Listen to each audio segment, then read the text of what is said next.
Assalamu alaikum and добрый вечер, everyone. Today's khutbah at Masjid An-Nur here in Des Moines was about tawhid and the basic elements of tawhid. And this word means it's a concept, really, more than just a word. It's the oneness of Allah, in that there is nothing like him. He can't be split or divided or combined or anything like that. And there are three basic concepts of tawhid. The first concept is the belief in the oneness of Allah, that there is nothing like him. There is no trinity, no splits, and anything like that. You can't go through another person or entity to get to Allah. You go straight to the source. Because he is the creator. He is the source that everything else comes from. And that belief in this, you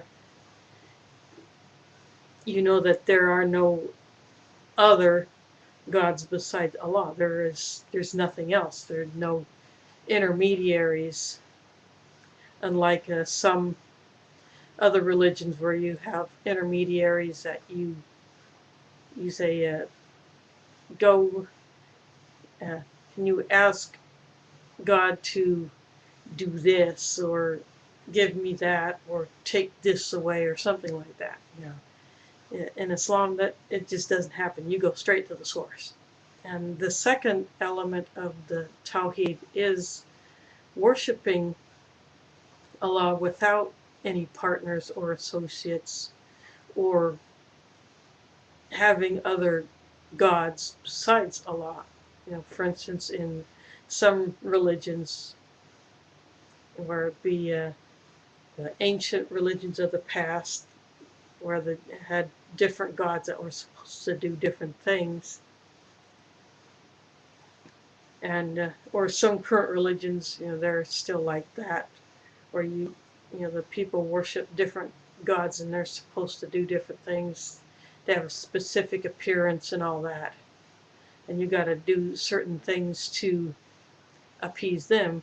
Well, in Islam, it's so much simpler. You don't have to bother with all that nonsense. You have one God.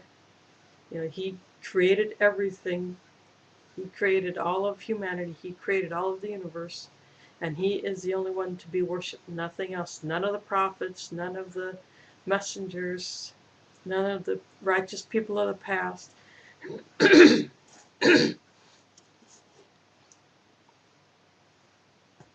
So you worship God alone.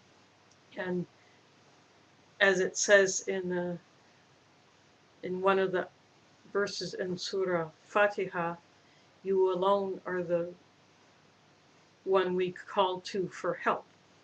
So that's basically the second element of tawhid, is the worship of God alone without any partners or associates.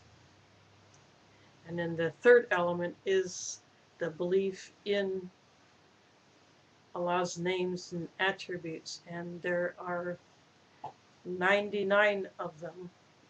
And there are, the names are more like the attributes. Are a characteristic, but unlike the characteristic of people, the characteristics or attributes of Allah are so much greater. They're so much more magnified. For instance, one of them, I don't know them in Arabic, although I could go get that sheet, but I'm not going to take the time to do that. But one that was mentioned was the all-hearer. Allah hears all things.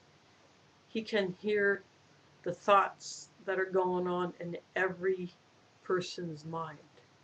We cannot hear that. We cannot hear the faintest whisper of someone on the other side of the planet, but Allah can hear that.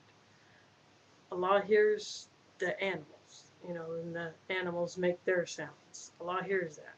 Allah hears, you know, the every living creature that makes a noise that's beyond our hearing. Allah can hear it. And another one that he mentioned was all-seer. Allah sees everything. And he likes to use this, the Imam likes to use this phrase, this analogy was, sorry, I got a frog in my throat. Yeah.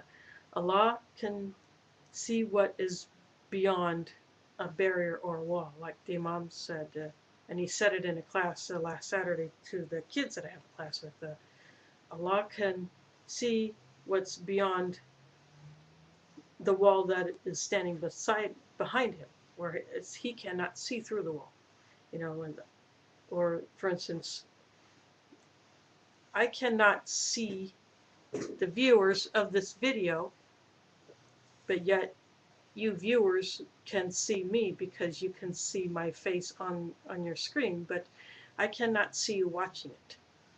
So you can think of it that way, because you are seeing the creator of this video, so to speak. I don't know if that's a good enough analogy, but it works for me.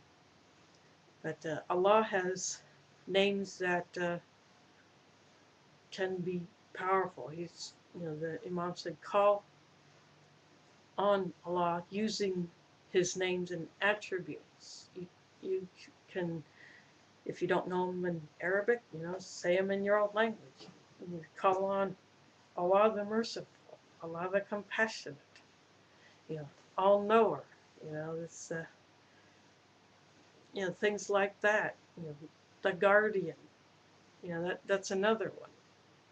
It's, you can find lists of these names of Allah, all 99 of them, on the internet or in publications. And I pulled a list off the internet that has the Arabic, and just on my own I figured, well, I'll just practice writing, just for fun.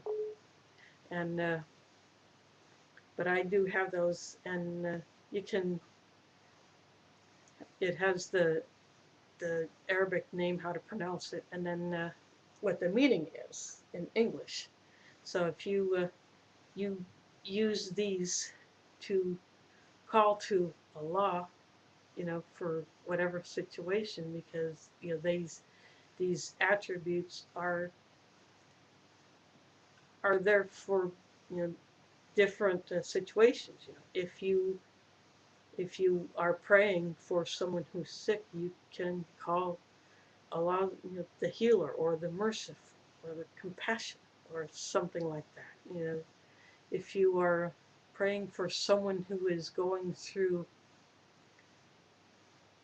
distress, or someone who is held captive by someone else against their will,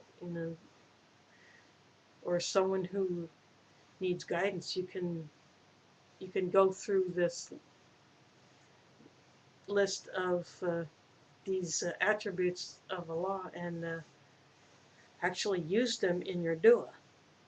So that's how powerful they can be. And I'm slowly learning them, and I don't know them, as I said, in Arabic. I don't know them very many, but they are a powerful tool for when you are saying a dua for a given situation. And by combining all these three elements, that makes up the tawhid. That is kind of like, is a part of the core belief in the oneness of Allah, but yet He is so beyond anything that we can imagine.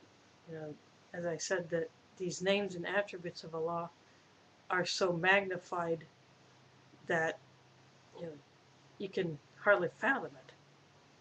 So that was the basics of today's khutbah, and I hope this is of benefit to you. And I forgot to say this last week, but as usual, if I say anything that's wrong, totally my bad. I can't blame it on Mila. And anything that's good comes from Allah, because Allah is the source of all good. So also, I want to say this for those viewers who live here in the Des Moines area and attend Masjid an-Nur, or know about it, or who have visited. Our the leader, or the imam of the masjid, Sheikh Muhammad Khan, is due back in Des Moines in less than a couple weeks. So welcome him back, and so I'll come up with something else another day or another time, or maybe later today. I don't know. But thanks for watching. Assalamu alaikum, do widzenia, and miasr mila.